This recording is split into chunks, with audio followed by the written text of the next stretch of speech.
Well, do you feel any different after last night's monsoon storms? You've probably heard people being able to predict these weather changes when their aches and pains kick into high gear. So Team 12's Lisa Nico is looking into the claims. And Lisa, what do we know causes all these pains? Guys, think of your joints like this balloon. The more pressure you put on it, the more tension you'll feel.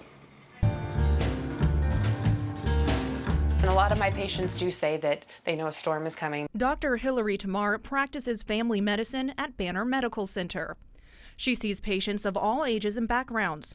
But during monsoon season, many of her older patients especially seem to have the same complaint. Because they will have more pain in their knee.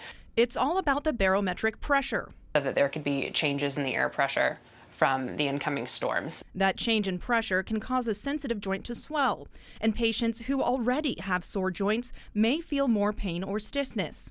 A second complaint Tamar sees: respiratory issues like asthma or allergies getting worse with dust storms, sweeping dangerous irritants in our air. Because it kicks up bacteria like valley fever, which is a fungus, and that makes it easier to get the infection. Arizona's monsoon can also create the perfect storm for people who suffer from migraines. If you were having more dust and you were having more allergy symptoms, that would create more pressure in your head, which could lead to a migraine. Migraine could definitely become worse with the pressure changes. We're in Phoenix. Lisa Nico, 12 News.